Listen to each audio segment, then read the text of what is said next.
All right. So yeah, my 19 then is Onward, which was the first Pixar film that came out this year. Yeah, the I knew there was another Pixar movie that I didn't see.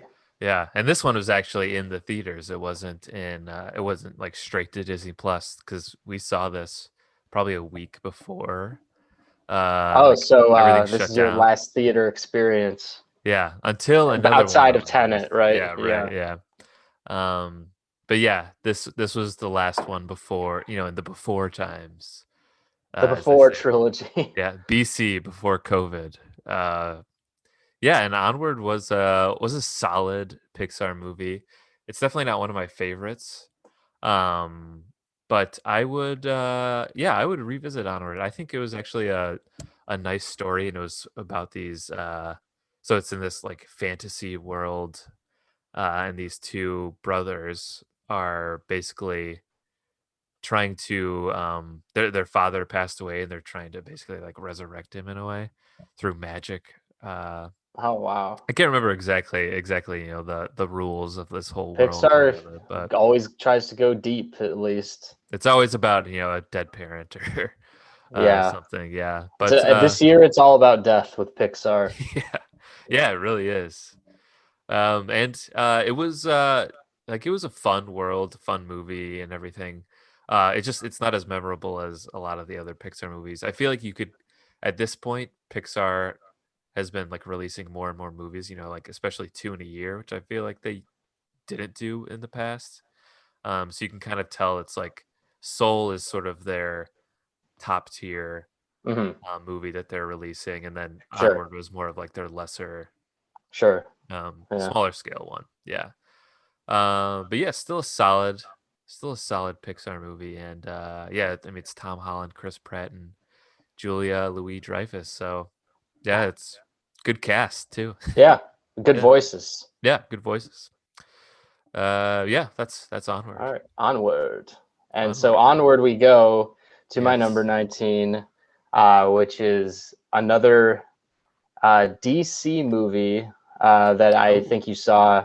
It's Margaret Robbie's Birds of Prey. Hmm. And I think it's very much Margaret Robbie's movie also because I think she produced it and like was a big catalyst in getting it made because she wanted to make like a cool superhero movie based off the character that she's really into playing. Hmm.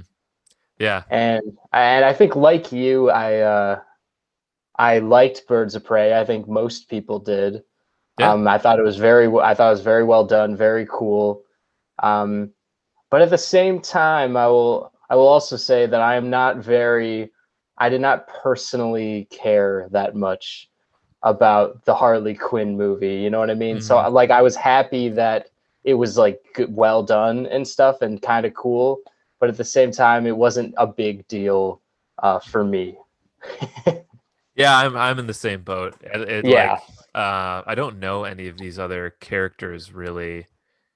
I guess I know like Black Mask and like the main and actual villains in this, but like Huntress, Black Canary, like yeah, I don't really know who these characters are, but Hmm. I Yeah. enjoyed it for what it was. Yeah.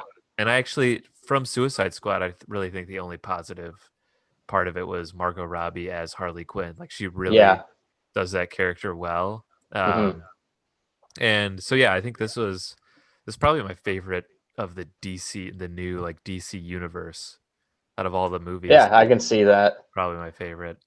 I thought like the interesting like funhouse maze Yeah. like, Yeah. action Totally. sequences were kind of fun. Like kind of punk rock sort Yeah. of deal. I like that too. Hmm. And I'm just happy, at least that I can say that there are things I like about it. And there were like as it Yeah. was happy, I was like, oh, I like the way, they're telling the story, this Mhm. way. Like self-aware, but not like Deadpool cringe Yeah. self-aware, for me at least. And I would be like, oh, this is a sweet action scene, stuff like that. And so it's nice to be able to like at least point that stuff out rather than when I bring up Wonder Woman and I'm kind of like, Wonder Woman doesn't totally sucked. It was just, not that great, like, but but still, uh, Birds of Prey is not a huge deal for me, but I'm happy that it was good. Yeah. That I'm not talking about it towards the bottom of my list or anything like that. Hmm. Yeah, it's basically all I could ask for from like one of these superhero movies is just yeah, I guess an enjoyable movie with a little bit of humor, but it doesn't go too Hmm. overboard with like the Deadpool one-liners. Yeah, and I know Um, it's not like 3 hours, and it's not yeah. like building a whole nother world. The fact that it isn't like trying to create a whole universe out of it too is very nice too. Just Hmm. like to have a standalone um, franchise, a standalone self-contained superhero movie is very rare nowadays. Yeah, absolutely. Yeah. Yeah. Birds of Prey. Birds of Prey. All right. Okay, and my number 18 was Borat, which we covered. Oh yeah, which we talked about, and yeah, I've actually thought about your like points you made last night on it, and it motivated me to like maybe I don't know if I'll check it out again, but it made me rethink. Maybe I wasn't totally like giving it the chance that I should have. And like because I was like, wow, it's nice that. But I was like, wow, it's nice that John enjoyed that part of it. I wish I Yeah. did. I found like so much like euphoria watching them at the end after the whole Giuliani thing when they're like running down the street hand in hand and Borat's in like Yeah, lingerie. I yeah, was like really happy for them in that moment for these ridiculous characters. Uh, yeah. yeah, so that I think more so than anything, it just like shocked me about how much I cared about this relationship. Yeah, I felt like such a dick when you were explaining that because I didn't. When I was watching, I was like, I didn't care about that character at all. I barely remembered her. God, you ruthless asshole. Yeah. You insensitive You asshole. insensitive asshole. Yes. But yeah, if you go back and just watch some clips on YouTube, you'd Yeah. feel differently. But yeah, that was my personal takeaway. Yeah. But yeah, that's Borat. I guess So you're number 18, 18 right? then. Yep. Mine is Hubie Halloween, which we talked about. Nice. All right. All right, then my 17 is Freaky.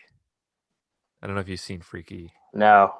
So Oh, yeah, Vince Vaughn. Yeah, yep. I Yep. did not see it. So yeah, Freaky is Vince Vaughn, horror. Like it's not really a horror comedy. It's definitely leans more on the comedy than horror. But Mm. um, yeah, Sure wish I saw it. it was enjoyable. I think so the premise is a mystical ancient dagger causes a notorious serial killer who's Vince Vaughn to switch bodies with a 17-year-old girl. So it's the whole sort of switch bodies trope, and a lot of the humor is centered upon the fact that Vince Vaughn is playing like a A little girl. like a 17-year Or old he girl. switches with what's the actress's name? Oh yes, I should remember. Catherine Newton, I think who I've seen her. she's also in Lady Bird, Three Billboards, Blockers, Detective Yeah, Pikachu. oh yeah, Blockers is what I remember her from. Yeah, so Um, she's huge. yeah, and she was really good in this because she is then for most of the movie playing this serial killer in this girl's body, but she's actually like she pulls So off. they switch faces, or is it Freaky Friday? No, it's like Freaky Friday. They switch bodies. Okay, That yeah. okay, Um, so so Vince Vaughn is playing a 17-year-old girl in his own body, pretty much, and vice versa. But Catherine Newton is really good at playing like a very sinister, evil person. But yeah, so a lot of the humor is centered upon the fact that they're switched bodies, obviously. So a yeah, lot of it seems kind of tired and just not super original. But right. and this isn't necessarily a bad thing, but I feel like if I saw this when I was in like eighth grade, it would be like, my favorite movie of the year, probably. I think it's when I was watching it, I felt like a lot of the humor is probably for like high schoolers Teen right now. boppers. Yeah. So it didn't necessarily make That me. didn't turn you off necessarily, though. Yeah, exactly. It didn't make me laugh a ton, but I also found it funny enough and still enjoyable that had a good time with it. Yeah. I would Well, definitely recommend it. going off your take that is like teeny boppers would love it. The director and writer Christopher Landon also made Disturbia, which when Mm. I was a teeny bopper was one of my favorite movies. Yeah, Disturbia was for sure like the movie of like our middle school Yeah, days. yeah. Yeah. And it's one of those where the humor, even though I still think Shia LaBeouf is really, I think he's still really good in it, the humor of the movie doesn't hold up as much necessarily. Yeah. Yeah, that's same. That's probably the same with Freaky, I would say. But yeah, that's not necessarily a bad thing, you know. That's I think Yeah, for sure who they were targeting yeah, more than me. But yeah, it was still solid, and it's nice to see Vince Vaughn doing like a something. comedy. Yeah, like yeah, doing anything. Yeah, yeah. Yeah, like Vince Vaughn. I liked him in Hmm. the new season of Curb Your Enthusiasm. Yes. How effortlessly they just throw him in there and be like, he's here. And now it doesn't Yeah. matter. Yeah, like he's just here. My 17 is Sofia Coppola's On the Rocks with Ah, Bill Murray and Rashida Jones. I don't yes. know if you watched it or not. No, I haven't gotten around to Apple TV Plus yet, so I I. think we have like an Apple TV subscription with like our new TV or something like that. So Mhm. that's the only reason why I was able to watch it. And I think it's the only thing outside of like that Greyhound movie that Tom Hanks Oh directed, which yeah. I don't know if I'll still ever watch it. The only reason I was excited about getting Apple TV is like, oh, I could watch the new Sofia Coppola movie. Like that's the only way you can see it. Great.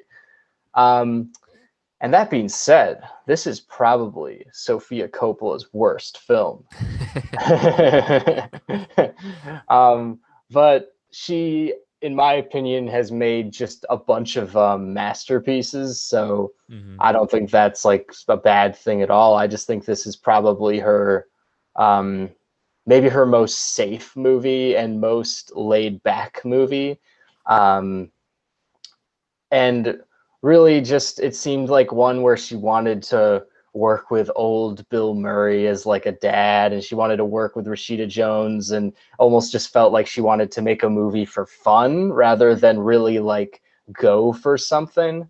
Hmm. um, but nevertheless, I still think this movie's very solid, and worth watching and better than a lot of stuff that comes out, and still Yeah. is like, it's like cinema still, so it's like refreshing to watch. Um, but yeah, it just felt like it was safe and conservative, but I enjoyed it. Hmm. Um, It's like eh, the premise is that it's like father and daughter, and they're trying to see if yes, her husband's cheating. exactly, Okay, exactly. yeah. Like, and Bill Murray likes to drink a lot, and he's a fun, carefree guy, and never would have. How did they come up with that?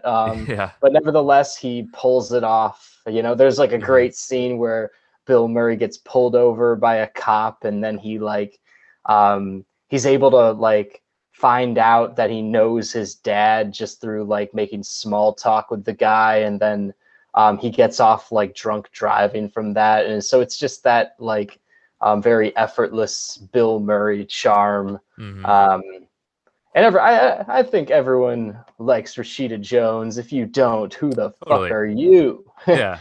um, so yeah, On the Rocks is pretty good. Nice. We talked about this, I'm pretty sure. But Mank is my number 16. Oh yeah, yeah. That is going to be coming up on my list later. But yeah, let's talk about it now. Yeah. This is definitely one I got to rewatch. Yeah, Mank I was very excited for because it's David Fincher, obviously, and it has that old classic Hollywood Yeah. you know, Hmm. piece about it too. And yeah, I enjoyed Mank, but it wasn't necessarily something that I was fully invested in because obviously, Not an easy watch. It's definitely yeah, challenging. Felt more like a personal, like, I can make this now, so I will, you know, Yeah. being the film nut that he is. Yeah, and I think like his dad co-wrote it. Like his dad passed Ah, away, I believe, but he wrote like a first draft of it years ago, and then mhm. so David Fincher took that and finally got it made. But yeah. I feel like it's one of those where, out of all Finchers, where you can really feel the amount of takes being done. Yeah. Like, it's like exhausting in that way. hmm Yeah. But so if I had to give, like, if I was a part of the Academy and I had to give my best cinematography awards, this would definitely be on that list Yeah. because it looks stunning. That's for sure. Mhm. I can't. There's no movie that I've talked about so far that can compete with it. Uh, with cinematography wise. Yeah, it looked amazing. There was a lot that I really liked about it too. Like I guess I don't have too many like talking points on it, which kind of sucks because Yeah, I did enjoy it, but yeah, there are a lot of interesting scenes, especially when they're like in the beginning when they're like pitching the story to some studio exec. Um yeah, yeah, there's a lot of things that stood out to me, and yeah. yeah, I liked it overall. There's a lot of just masterfully done stuff, but I also like I can see why someone just wouldn't personally like this much because it is kind of exhausting and Yeah. um, doesn't try to cater to audiences. It very much tries to just be of that era and also like try to create an insanely layered character piece hmm and with a lot going on. And yeah, I don't totally. I kind of get the movie, but I know there's a lot more to get, and I don't know if I will revisit it necessarily for that. But because it's not like I didn't really like love the movie. hmm Because on my Fincher list, it would be probably uh, like towards the bottom, like in front of Panic Room or something, and that's hmm because Fincher's made like a bunch of awesome movies. Yeah. But it's still cool to see like something like this come out. And the two leads really do fit into that world like so well, especially Amanda Seyfried. I thought she was incredible. Like Yeah. her screen presence, like wow. Yeah, Um, totally.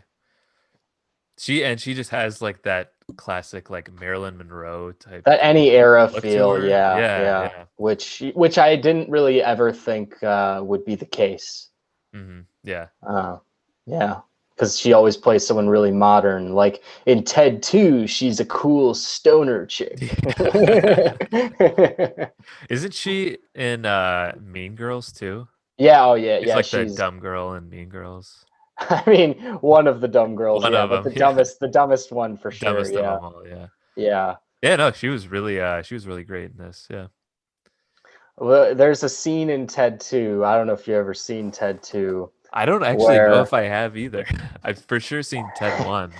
it doesn't matter. You don't need to Yeah. I don't spoil. even know. Spoilers do not matter for Ted 2. But I was in the theater, and there's a scene where like they see like a bunch of a bunch of weed in a field, Oh, and the and Jurassic Park. the Jurassic Park Yeah, I theme have comes seen out, that. Yeah. and I just like it killed me in the theater. Killed me. I actually that might be the only scene that I remember from Ted 2. Yeah.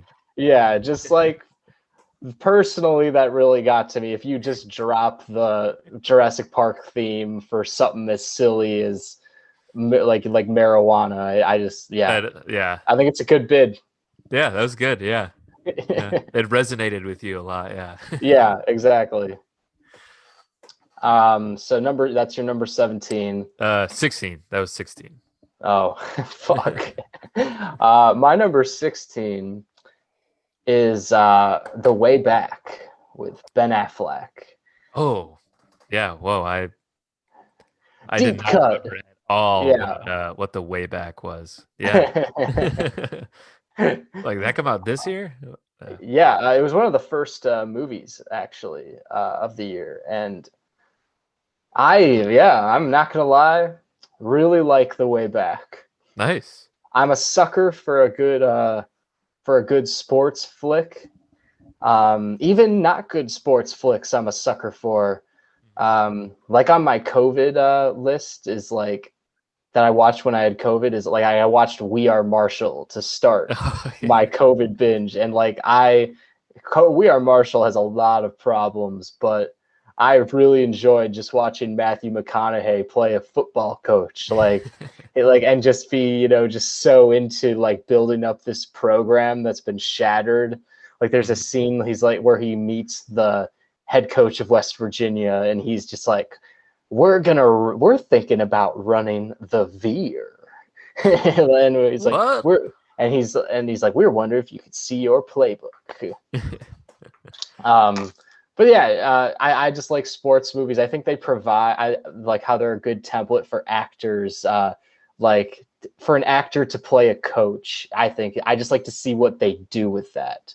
Mhm. Um, and I think Ben Affleck is this is like a very autobiographical role for him because the character is like coming back from a lot of struggle, as the title obviously points out. Mhm. And I think he comes off as a very realistic guy in this movie, and also just like I really enjoy watching him coach. Like in the first game of the year, they're just getting whooped, and he's just like he just kind of goes off on the kids, and they're in this like Catholic school, but he just can't stop. There's a lot of comedy that he just can't stop cursing, so he's just yelling at the kids. He's like, "This is fucking bullshit you're playing out there," and I just thought Affleck kills those coaching moments where he's really just got to get on the kids and get real with them, and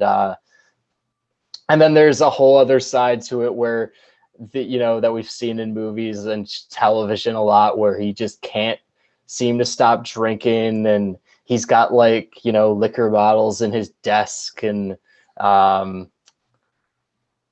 and so the story is very predictable, but I thought it was just well done, and that Affleck was pretty good in it. I think Ben Affleck's like one of the more not respectable movie stars in Yeah. Hollywood, but I root for him to do well. And the fact that he did in this movie, I liked. Nice. Yeah.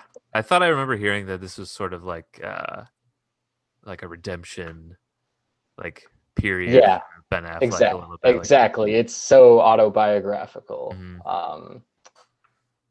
Nice. And I think a lot of people didn't like it, but I don't know. I just did. I didn't see it yet because I think I will based on what you said about it. I think I will get around to it, but I guess I'm not always really drawn to like sports movies like this. And like I didn't even know what it's like, but I do judge like a sports movie like this when I see it, that I just think that it's gonna be like sort of sappy and like Yeah, nothing matters more than this high school football game tomorrow, guys. And right. Yeah. I don't always get into that, but I definitely like uh this definitely sounds more like real and not just Yeah. about like, Yeah, it's winning not the about the big game yeah. necessarily, yeah. But it is sappy, and like when the trailer comes out, like I remember I think I was seeing Uncut Gems for the second time or something like that. Mhm. And I was very much laughing at the trailer because it does come off as like super typical sports movie, but now Ben Affleck is the head coach of this basketball team. And not I it wasn't just like me and who I was with laughing, like there were other people in the theater who, are just, you could tell are in touch with movies enough to just like be like, oh, that's hilarious that this movie is coming out. And I think the movie is like typical as well in that aspect, and there's a lot to get out of it. On the sappy side, and that's Mhm. also why I liked it, just because I just like weird typical things that I've seen a bunch of times that are done well. Um, yeah, so that's why it's for me. I just like Mhm. I like the sports flick. 15 now. 15. Okay, my 15 is Birds of Prey. So Yeah. All right, my number 15 is I don't know if you did this or not. I saw other people were doing it um, for the on Letterboxd, Hmm. and I think you might have been one of the guys doing it, which is why I I'm a decided. I'm a culprit. Yeah, Yeah. which is why I decided to do it. I was like, oh, it's okay then. I put like some of Steve McQueen's Small Axe Oh, episodes on my list yeah. to fill in the gaps.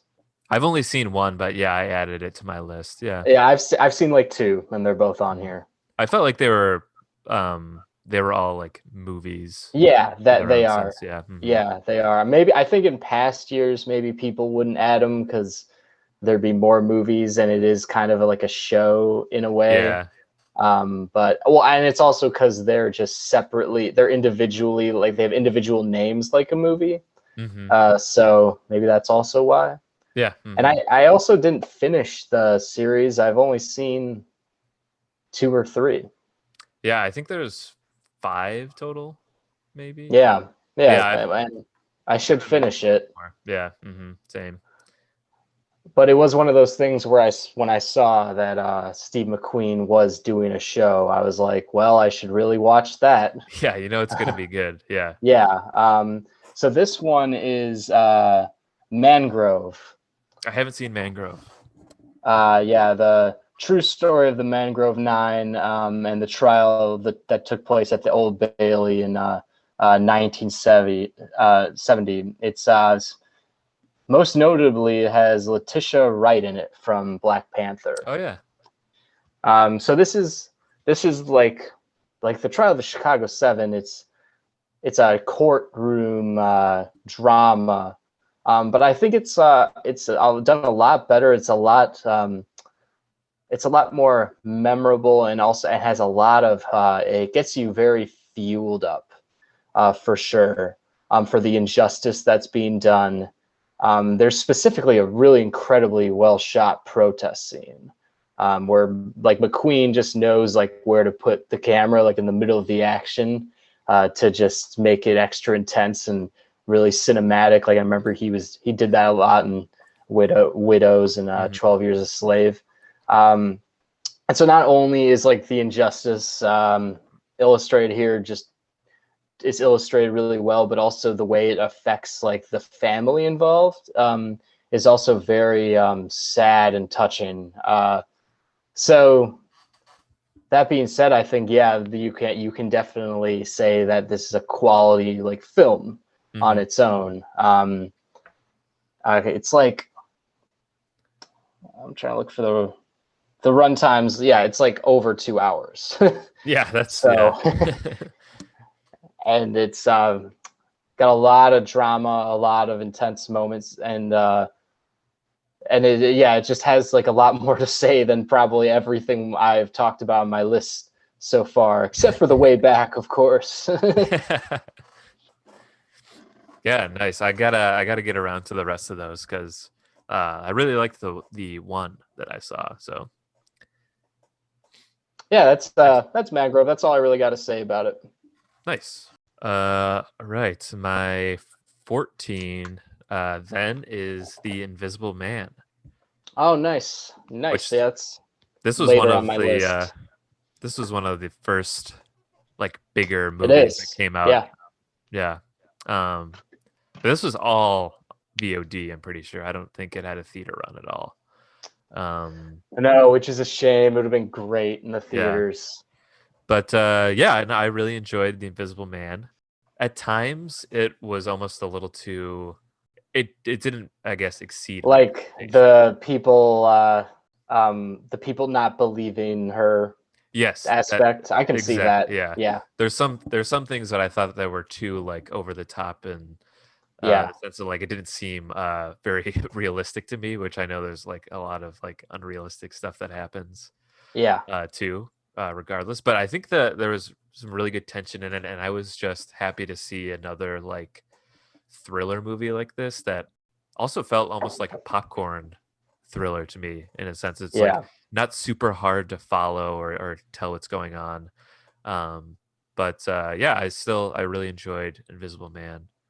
Yeah, and it kept me on the edge of my seat at times too. So Yeah. Yeah. Yeah, there's a lot of clips I see on like Instagram of how they like shot that one scene, like the kitchen scene where Yeah. the guy with the green screen on is like holding her up, and it's just so crazy. Like that Yeah. scene's so nuts. Yeah. I really enjoyed the times when they're back at like the house Yeah, and he is invisible. Yeah.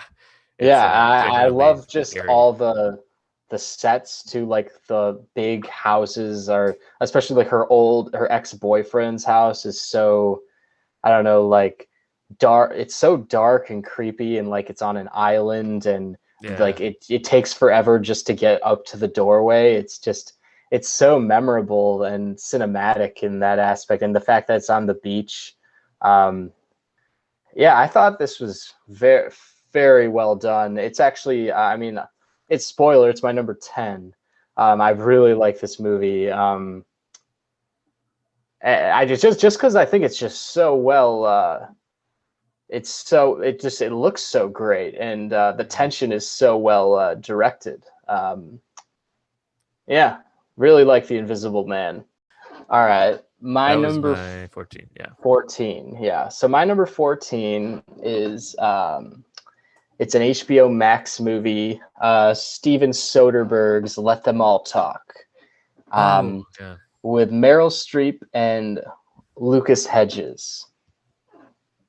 I did not get around to this one. This is a movie that like I feel like when you describe it, if you're gonna describe it to someone and try to like get them to like watch it, or like just some random person, they'd be like, that just sounds like ridiculous. You watch that in your spare time, but I don't know if you're like a movie person or a film person, or I don't know. For me it was like, oh, I gotta watch that. Like it's Soderbergh's new movie and Meryl Streep's in it. I'm checking that out. Because it's like a basically Meryl Streep plays like a very self-obsessed, pretentious writer, um, who decides to take a cruise on her a cruise to her new book tour, like with her like publicist, with her like I think Lucas Hedges plays like her nephew, yeah, and then some like old friends of hers, who she really has lost touch with because she is so obsessed with her career.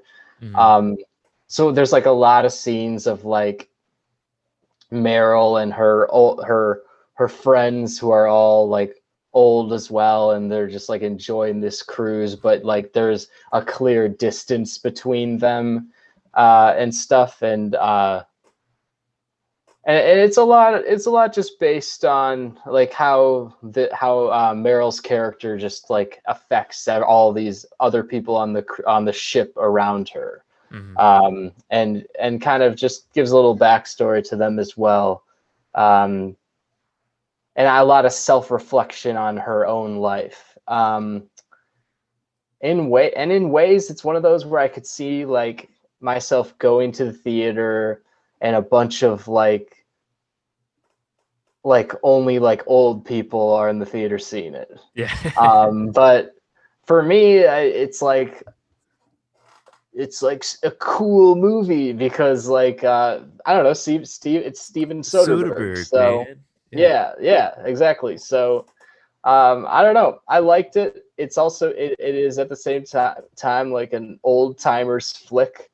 Mhm. But I'm the amount of movies there are about um, writers, Mank being one of them. I'm totally down to watch another one, especially one with like Meryl Streep playing the role. Mhm. Yeah, and Soderbergh he usually does something at least of quality.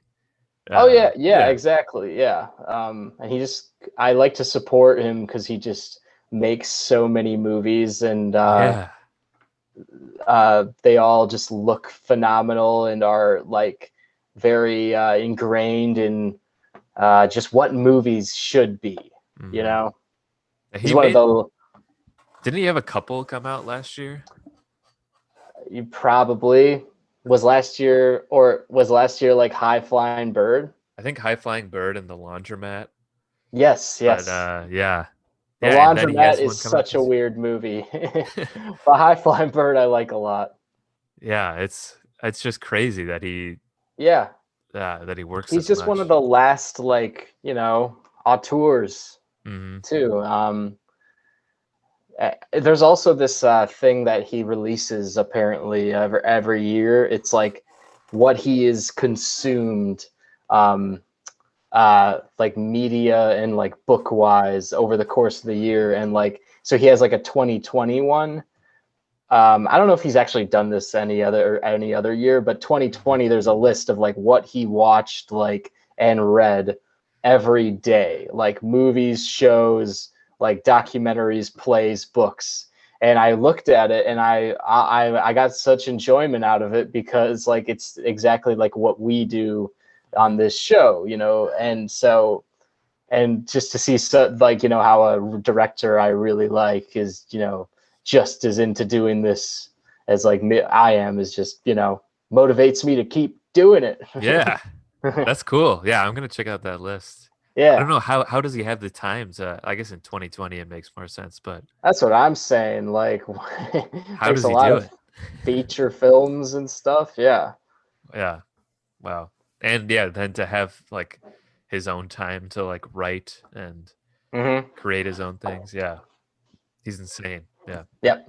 or he's unsane. Oh, that's Oh. a Soderbergh deep cut there. Yeah. Yeah. All right, which number was that? 14? Just a second. Yeah, Oh yeah, yeah, yeah, yeah. 14. Yeah. So bad at uh just like I'm so reading bad this at list. this. Okay, my number 13 is The King of Staten Island. Nice. Yeah, coming up on my list as well. Yeah. We talked about this a decent amount when it came Yep. out too. This was Yep. We both like it very yeah. much. Yeah, I was looking forward to this one a lot. I do like Pete Davidson overall. Definitely, Yeah. there's some I don't know, annoying things about him, but Oh, for sure. yeah, I For think everyone sure. would agree, It's but it's yeah. weird how he's on SNL and doesn't seem to have the necessarily like the talent like for that specific show. Yeah, right. Yeah. And it's like he and the rest of the show seem to be very open about that fact too, Yeah, which yeah. is And he's kind of kind of odd. like there just to bounce off the bids. Yeah. There's one sketch I saw. I don't know if you've seen it. It's one with Adam Driver. I forget what it's called. But Adam Driver plays like a Daniel Plainview type guy from Is he There Will like a Be Blood. teacher? He's comes in onto like career day, Yes, I've seen that and one. Yeah. he's like, I've been in the oil industry for 10 years. So he's kind of like, it's kind of like a There Will Be Blood thing, but they do their own thing with it. And he's just really intense with Oh the yeah. class. And he's like, look at me, boy. Yeah. and he just keeps going like, I crushed the competition into the ground. And it's just like the funniest thing ever. And I think Pete Davidson's just like presence in that is kind of funny because he's just like Hmm. you could tell he can't contain himself with Adam Driver just going nuts in that Yeah. sketch. That So was good, one of the so best good. one of the best SNL sketches in recent memory for sure. Yeah, I'd agree. But on top of that, Pete Davidson, you could say, okay, then he's he's more of a cerebral stand-up type. But then you like watch his special, and I'm just like, that wasn't that great either. Yeah. Yeah, it's weird because there's like he definitely has had some like he'll go on Weekend Update and he'll say a Yeah, few and jokes and I've found those yeah, like enjoyable for yeah, the most same, part. same. So he does have he does have some funny like quips and funny bits that he's been a part of, but yeah, then there's also times where it's like, man, I don't yeah, this guy has it all right now, but Yeah, it's just yeah, it's kind of weird. But but King of Staten Island is actually, yeah. very good, and I'm very personal to him, Mhm. and I'm happy for him that he was able to make something that is so good and personal for him. And when I saw this movie, I think I was like, he plays like a 25-year-old kid who lives at home and smokes weed, and I was doing that exact thing while I was watching this movie. Except I think I was a 26-year-old. So for me, it was like very therapeutic to watch this movie. It's just very self-indulgent for me. Yeah, so on a personal level, I really liked it, and also just the fact that Steve Buscemi and Bill Burr are just killing it as Yeah. the fire department guys was great. Yeah, that was almost my favorite part about it, was just I like think so too. Yeah, his relationship with Bill Burr and the rest of the Firehouse guys. yeah. Steve Buscemi's just like such a great actor. Like, Oh man, yeah, you just put him anywhere, he'll deliver, yeah. and he'll be the He could do comedy, drama, whatever. Yeah, anything in yeah. between. Yeah, And just his place in this movie in particular, like he has to give that one monologue where like why his father died, like it meant something to the fire department, yeah. like he just delivers that perfectly, and it's probably like the most emotional scene in the movie. For sure. And I would say this. I could see this movie definitely resonating more with guys our age.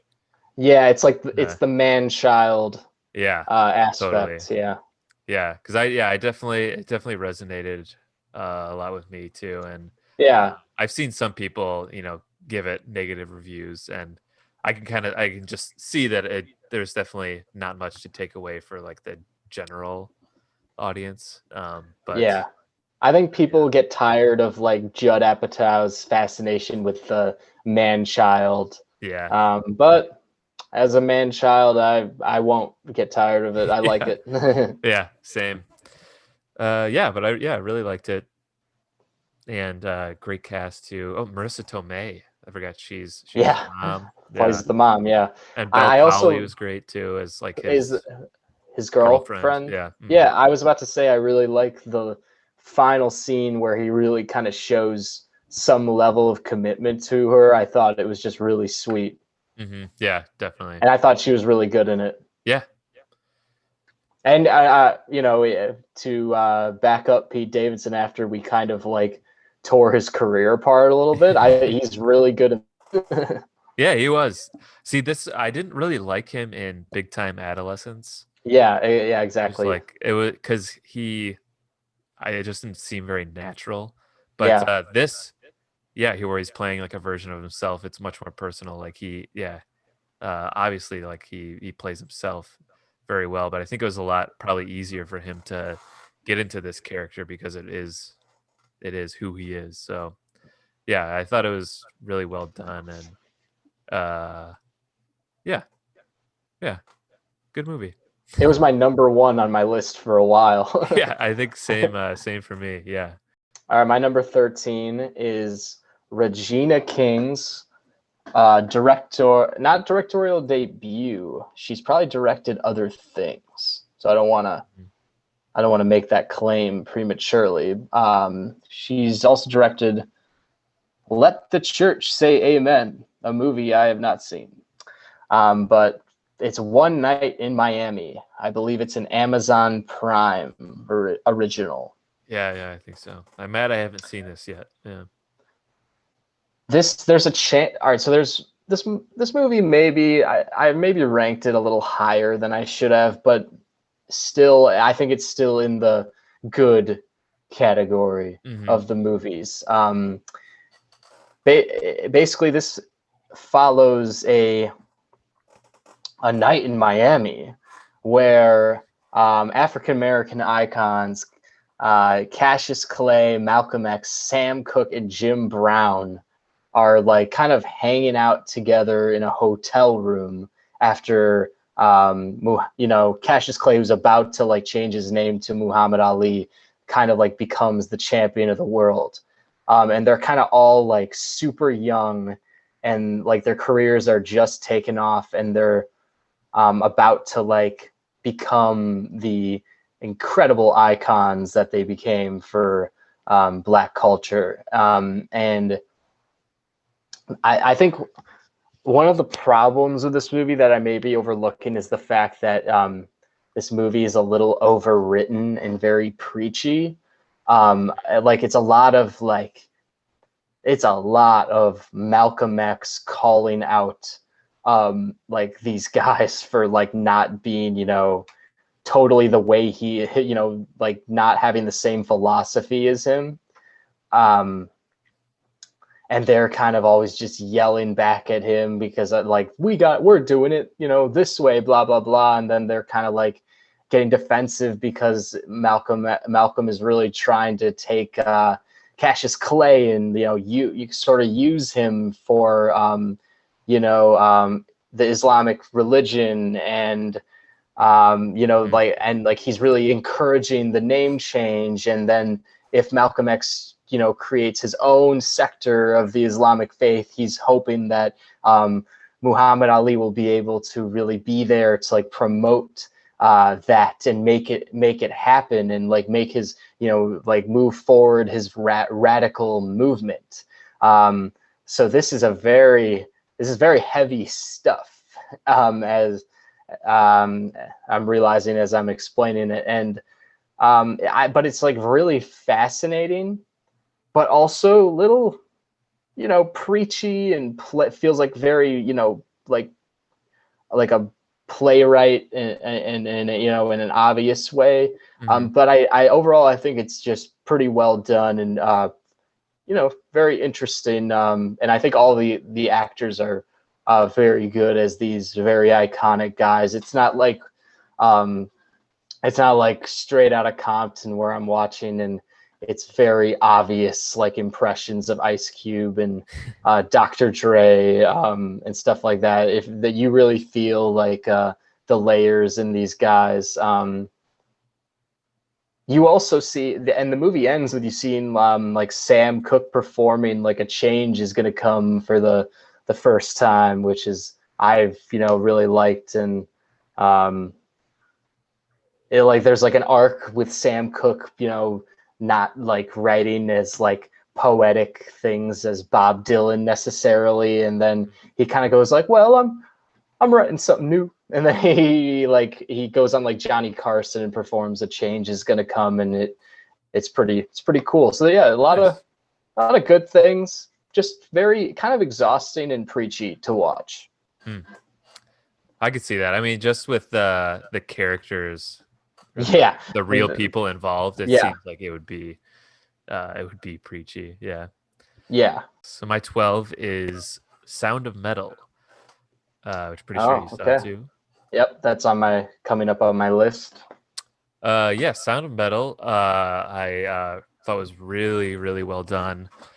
Um, basically, yeah, this drummer, he begins to lose his hearing, and it's a lot. I think regardless of who you are, the idea of hearing for your whole life and then all of a sudden Yeah, losing that ability, that's yeah, pretty terrifying. yeah. And so, yeah, especially when his whole life is revolved around music and drumming. And I think Hmm. that's what the movie does really well is tapping into like that impending fear and sort of denial about On being handicapped, and yeah on yeah, becoming handicapped when you spend the rest of your life uh, yeah. not being that way. So I think yeah, it's a good journey on sort of him accepting what has happened to him in his life and getting over that denial and anger. And obviously, like the uh, Design is great. sound design is incredible in this movie, and Yep. yeah, I think that obviously, if you're making a movie like this, that's got to be a major part of it, and it was. And Riz Ahmed is really great too. Yeah. Yeah, it's just a solid movie overall. Yeah, I think so too. And I think because there were some things I liked so much about it, like Riz Ahmed, for instance. I'm always into anything he does, and that's the only reason Mhm. why I really watched this movie. Otherwise, I probably wouldn't have known about it. Um, and then I love his girlfriend, Olivia Cook. She's really great as well. Yeah. And I think there's definitely like yeah, like maybe storytelling things that you could quabble with, such, because he's always, like very obviously, he's like, I can't hear all the time and stuff Yeah. like that. Um, but I think just because the acting is really good and the filmmaking is really good, I think I watched it at a time where I really needed to see just a good movie. Hmm. That I was just like all for it. I was all for it, and like I thought, like it's a masterpiece, immediately. Not to say it's not, but I think there's probably, if I were to rewatch it, I would have more problems with it than I did. Hmm. Um, Also, on a personal level, I have a fear of losing my hearing, so this movie kind of resonated with me. Yeah. I'm with you there. Right now, this happens about once a year. My ears get really clogged, and I have to like get them. I have to go to the That's the doctor for it, and I Oh, get see, that's the exact problem I'm having. I thought that I've had tinnitus for a couple years, but I think it's actually my ears clogged. So apparently, yeah, my brother was telling me that I should go to Walgreens and get this thing to unclog, like a funnel that unclogs my ears. yeah. So I've had So this is good we're talking about this because it's something I need to take care of. yes. This is Um, something we both deal with. So That you we're go to, finding I out. think a lot of guys deal with this actually. Like I have some friends who are saying that they thought like they had tinnitus and then they Yeah, just unclogged their ears um, but apparently you're not supposed to use it. Like a friend of mine used a Q-tip to do it, and I've heard that you're not supposed to do that. yeah. I Ear, completely stopped using Q-tips yeah, because of it, and I think I used to use them a lot, but I don't so much yeah, anymore. I have ear those stuff tweaks earbuds. me out like a Yeah. lot. Yeah. But my brother-in-law deals with it too. So he basically put hydrogen peroxide in there and then do a couple Hmm. drops, let it sit, and Yeah. then you lay on like the other side. That has Yeah. helped a little bit, but every time my ears have gotten like this clogged, I've Usually just go to the doctor. because it doesn't like when I try to do it at home, it doesn't really like fully take care of it, and then I'm also getting nervous that I'm gonna do more damage. Damage. Yeah. But it's I honestly know one that. of the most satisfying feelings is when you go to the doctor and they flush your ears out. It's I like, can't I can't wait, man. I can't yeah, wait. Well, yeah, because I've been as you know, I've been like doing like music stuff, yeah, yeah, and like the sound of metal, I have like exposure to like noise a lot, and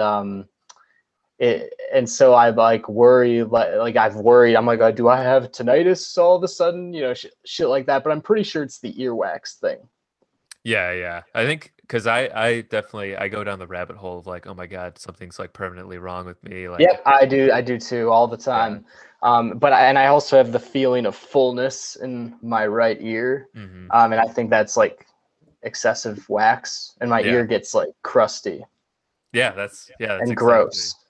Yeah, Yeah, I went to the doctor at some point last year, and they just told me like every few months to take like warm water droplets and just like drop them in my ear and then like yeah, try to let it out. I haven't actually tried that yet, but that's something I really need to well, take care of this. I keep delaying it.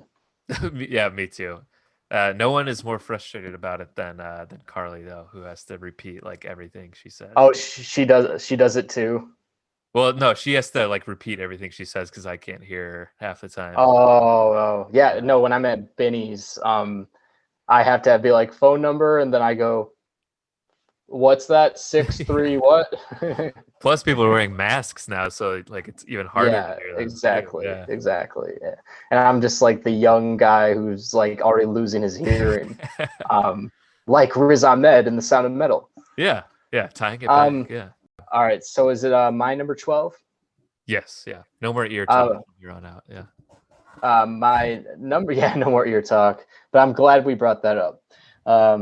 My number 12, I know, is on your list as well, like probably further down. It's Palm Springs, the Andy Sandberg, Kristen Milioti, J.K. Simmons, Yeah. uh, Groundhog Day, modern Groundhog Day Drink Fest movie. which pretty much everyone liked. Yeah. Yeah. There's not a Really, yeah. soul that didn't like it. Yeah, exactly. Yeah. I think we talked about this for a Bender episode too, but yeah, I was at first concerned about just how they would pull off redoing like the Groundhog Day formula, but yeah, I think they did it really well. Yeah, That it was really they fun. did it in a Yeah. unique way, like a character with like the fact that it is like it's not about getting out of it. It's like an endless thing, Mhm. like and about adjusting to that. Like Edge of Tomorrow is about getting out of it as well. Yeah. Yeah. Yeah, I really enjoyed Palm Springs. It was definitely number one on my list for a long time too until I Yeah, I think so started. too. Speaking of movies with this formula, when I had COVID on Groundhog Day, I rewatched Groundhog Day, which I Oh, think I'm gonna nice. do. I think I'm gonna do every year now because I fucking love that movie. Yeah. That was on I forget where I was, but that was on TV sometime recently when I was and Yeah, I just had to sit down and watch it. Yeah. yeah. If you ever wanted to talk about it for a revisited episode, I'd be down. Let's do it. I have some things to say. Yeah. Yeah, I'm for sure down for that.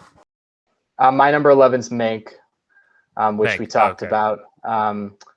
I guess a couple more things I'll say about Mank is I would like more than rewatching Mank. I want to rewatch Citizen Kane. Mm, yeah, Yeah, that's a good call actually. I haven't seen it since college when we watched it in like a class, I think. yeah, exactly. Yeah. Same. Yeah, it's one of those movies, yeah. But I haven't watched it on my own time to really like yeah, to take it in. I don't see it being like one of those where I watch it again and it being like a chore. I can see myself watching it and be like, oh yeah, this is really great. It is I'm good. Oh, enjoying. okay, yeah. Yeah. Yeah, I'm enjoying this. Nice. So yeah, Mank. So my number 11 is Promising Young Woman. So this is with Carrie Mulligan, and she basically takes revenge on men. She basically like baits in men who are in a way predatory and I was trying to find this movie to watch it, and because everyone likes it, and Mhm. I just like there were the movies that I should have seen that I didn't see weren't free, and I didn't want to, go down the payment path. I guess I had high expectations for it and it didn't necessarily meet them, but Right? still liked it a lot Yeah, overall. Um still close to the top 10, I guess. yeah, yeah, exactly. It almost didn't for me again, there was another movie on my list that I said a similar thing, but it I feel like it couldn't decide whether it wanted to be like all out like a comedy, like making fun of these guys, or really say have some like social commentary on predatory men and everything. Mm, Because right. and I feel like it didn't mesh together super well, but Hmm. there was parts that I thought were really funny and parts that I thought were really just really well done from a filmmaking standpoint. But yeah, Carrie Mulligan is great in it, and I think she plays this character really well as she sort of she pretends to be drunk in like these clubs and all sloppy, and then these men take her home with them, and then she basically humiliates them by revealing that she wasn't really like that she's sober, and she doesn't want Yeah, to sleep with them.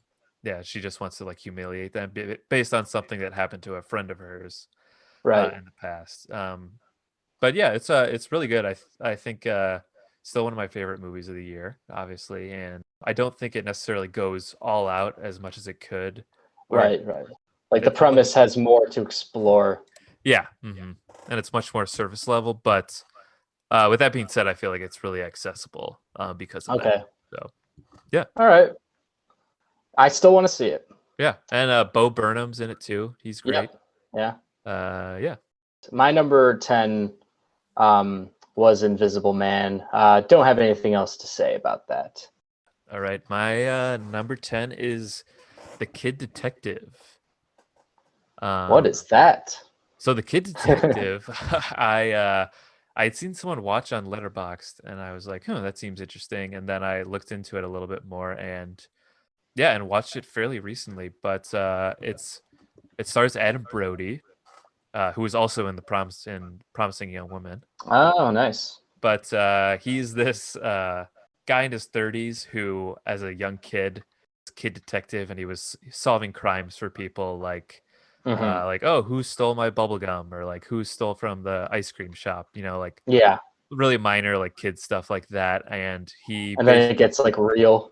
yeah, and then he gets older and he's still pretending like he's this like detective still doing this, but everybody sort of hates him because he's never like done anything with his life. Like he's pretty pathetic, pathetic guy, but he still is in this mindset of he's a great detective. He's still just like waiting for like his big case.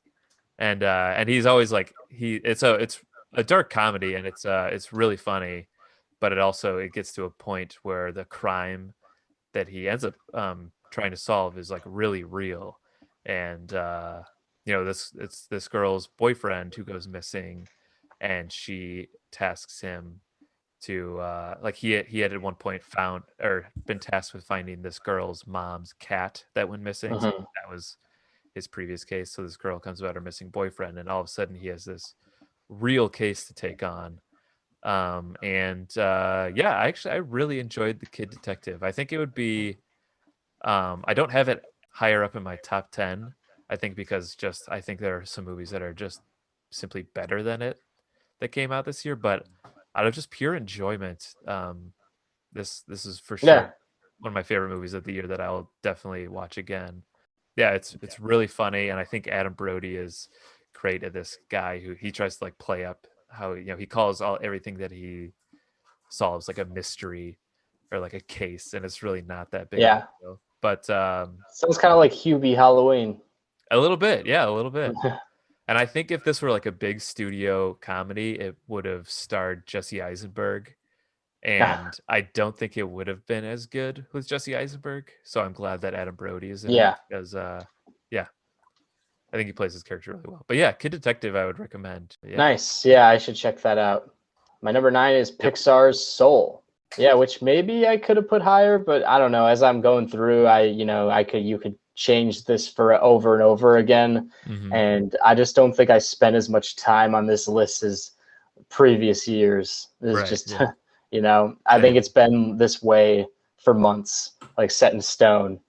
Hmm. But Soul's the obvious, well-liked Pixar movie of the year, and it's very well done. Has a good message for children and humanity, and really has that modern imaginative imagination that kind of takes like it makes kind of like the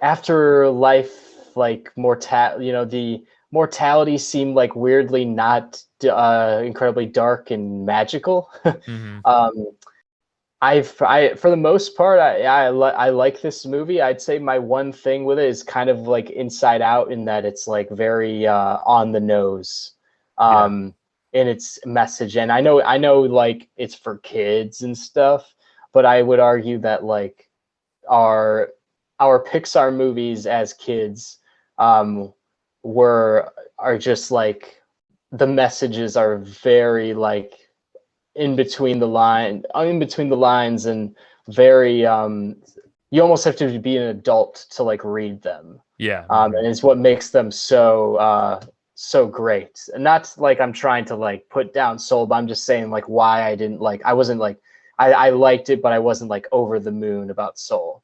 Yeah. It was much more obvious than I thought it would be. Um, Much more Yeah, just like presented straightforward than I thought it exactly. would be. Yeah. Exactly. And it was kind of one of those where, like, once I saw what they were doing, I became almost a little less interested. Hmm. Like I was really into it at the beginning when Jamie Foxx is talking about his like passion for music, and it shows him like playing the keys, and it's just like. And it's just like, it shows him playing all over the screen and stuff Yeah, like that was that. awesome. Yeah. It was, yeah, so great. And like the animation specifically, I am into the animation on Earth in the movie more than I am in space, because it feels more like all fluffy and artificial. Mhm. But the animation on like in like New York City with him at the jazz clubs, I thought was like Yeah. incredible. And so since the movie is more about leaving that like dream place, which I kind of got into like at the beginning, I was a little less interested, because I felt that's when it became more like this children's movie about learning to really appreciate things. Mhm.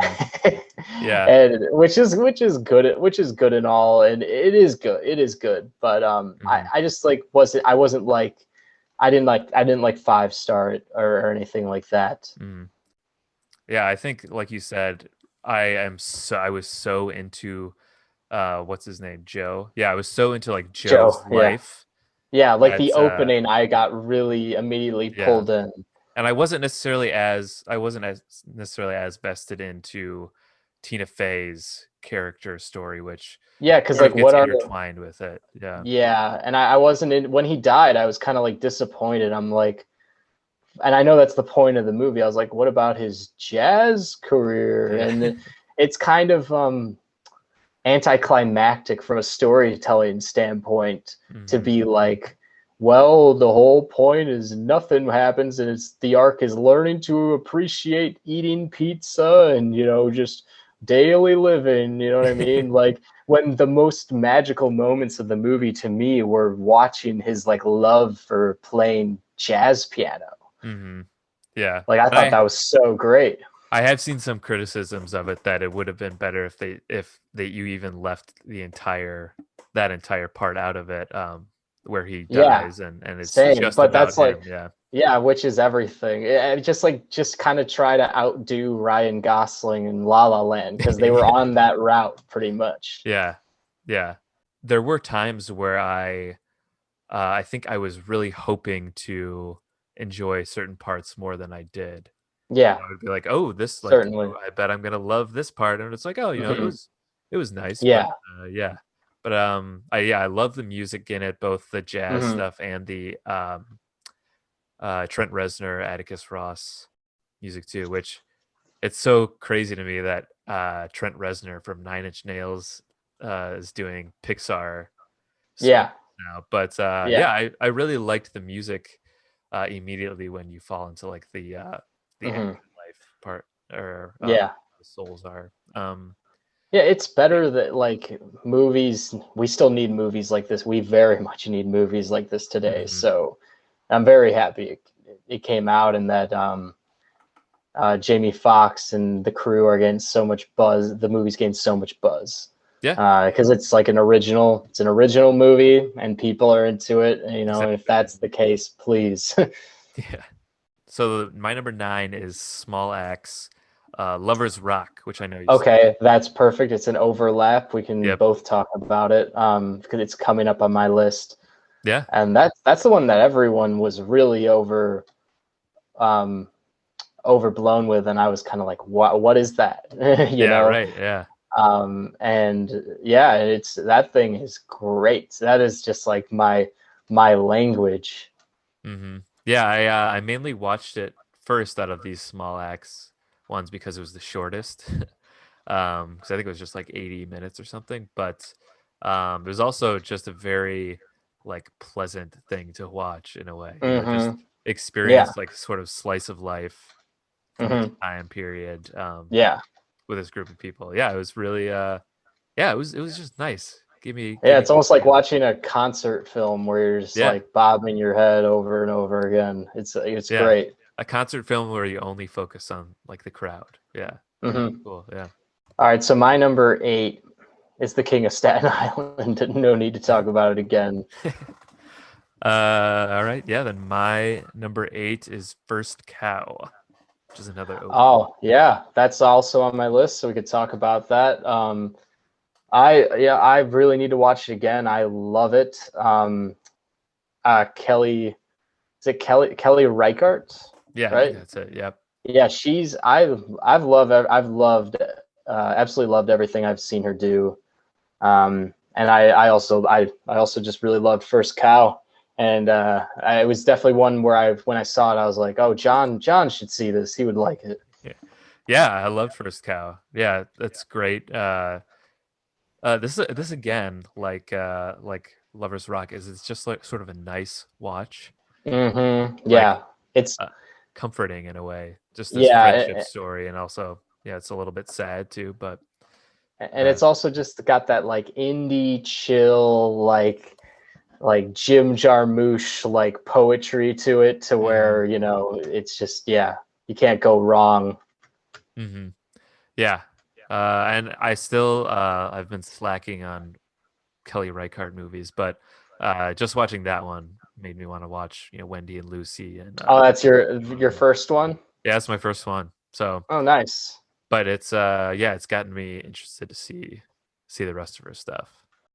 My number 7 is Charlie Kaufman's I'm Thinking of Ending Things. Yes. Also, higher up on my list. Yeah, this is one that I need to watch again really badly, because I kind of like I missed the connection between like the first part and like the second part. The transition from the existential awkward dialogue scenes to like the musical.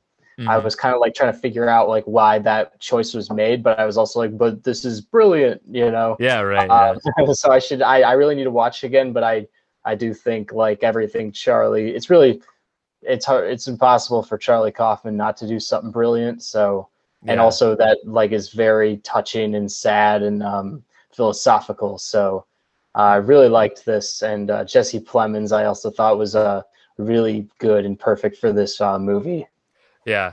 I loved. I'm thinking of ending things, and it was very much had to do with I think the mindset I was in when I watched it too, and the setting. Oh, I thought Jessie Buckley, she's awesome. Yeah. She did a movie I really liked last year where she was like a singer. I can't think of the name now, but Hmm. yeah, she's great. And Jesse Plemons, obviously, he's like one of the best around right now. But Hmm.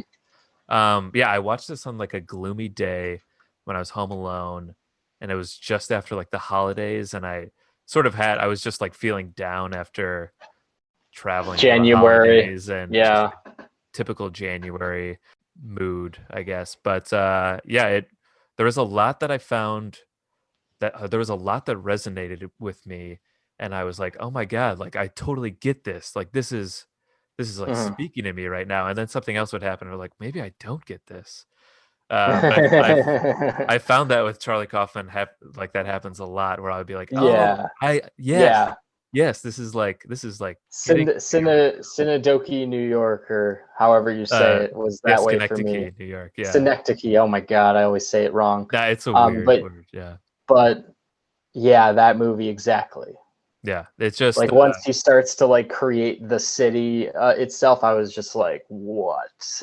yeah, and that's yeah. It's I think that's I was like comfortable with that fact. I was comfortable with taking away what I don't know You what thought you knew. yeah, what I thought Yeah, I knew, what how it like affected me, like being yeah, okay even if I'm wrong, because I yeah, still got that feeling from watching it. yeah. He always Yeah. takes like a surreal turn that's very Mhm. unexpected. Yeah. Yeah. Yeah, But yeah, I loved this movie. So yeah. yeah. All right. Since I'm thinking of ending things, you're Okay. number 7, John. My number What? 7 is Possessor, which is a movie by David Yeah, the really cool Cronenberg's son. cover. Yeah, yeah. So it's Brandon Cronenberg, David Cronenberg's son, and yes, their styles are like very similar. So you can tell that they're related. But yeah, it's sort of in this neo-futuristic world. The main character, she's an assassin, where you take control of other people's bodies. You possess their bodies, and so then they use that to basically frame other people for assassinations. Hmm. And to me, like I was just hooked on that premise alone. That sounds really cool and everything, and Yeah. I was definitely very captivated by it. And there's also there's more to the story than just being that too. There's a relationship with this woman and how she just feels disconnected from reality and her family because she's sort of living this. She's living as a different person all the time. So yeah, I really loved Possessor. I think it's definitely more than just like a cool concept and like a cool world. It's also like the story is very engaging and thrilling, and yeah, like the Yeah, this is one everyone saw that I wish I also saw. yeah, I think you would enjoy it too. Yeah, Yeah, not in on the party with this one. But cool. That's your number seven. number seven. Yep. All right. So my number six is the Lover's Rock. So we can move on from that. Nice. Then my number six is Palm Springs. Okay. I got that. For time's sake, let's not talk about it more. Yep. My number five is Sound of Metal, and we already talked about that. I'm really starting to think more about this earwax removal problem I got. I'm probably going to take care of it in the next couple of days because of our our talks on the Sound of Metal. Yeah, yeah. Don't hold off on that for sure. Um, and then my number five is Soul.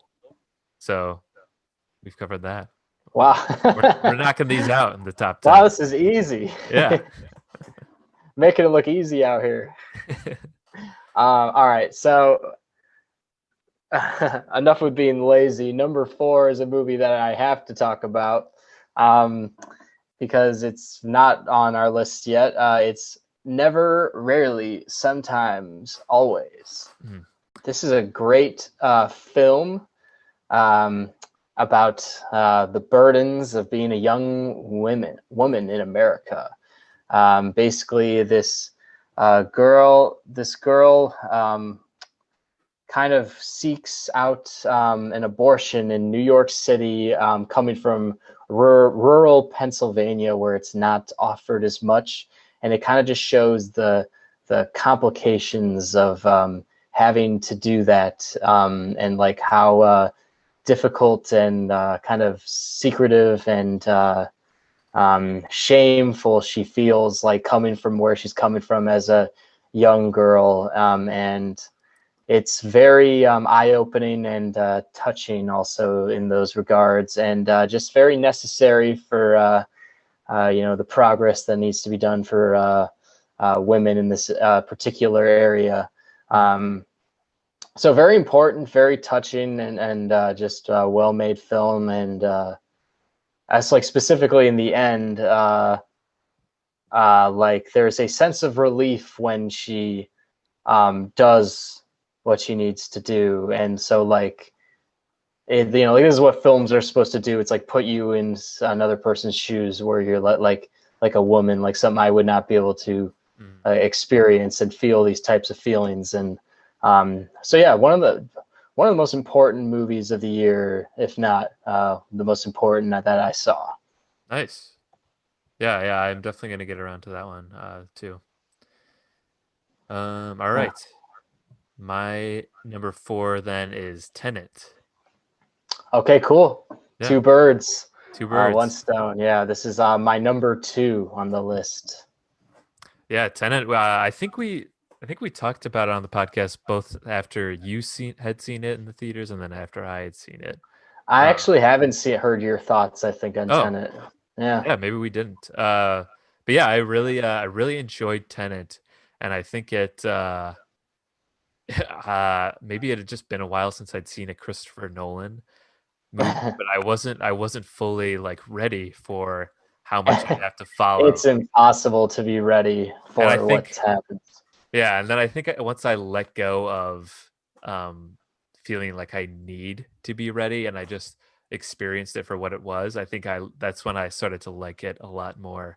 Hmm. Because at first I was a little skeptical because I was like, "Wait, oh, hang on, so who is this? What's going on? What are they doing?" Hmm. Because I feel like it moves very fast, but then I think I could sort of just follow along and then sort of try to piece it together after you move through it. Yeah. And just for like the action sequences alone, like at Yeah. the airport and everything, I just thought it was yeah really really amazing and definitely um yeah my favorite Christopher Nolan film in the past like I don't know 10 years maybe. Yeah.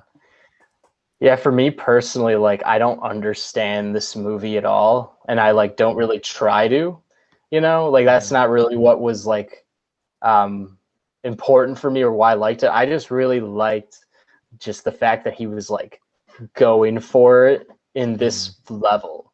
You know what I mean? Like Yeah. all the set pieces are like arguably the craziest spy sequences that have ever been done. And Yeah. he's already like been the biggest director arguably of our generation and just the scale of movies he's made and just the fact that he still is just going for it at at an incredibly ambitious level Mhm.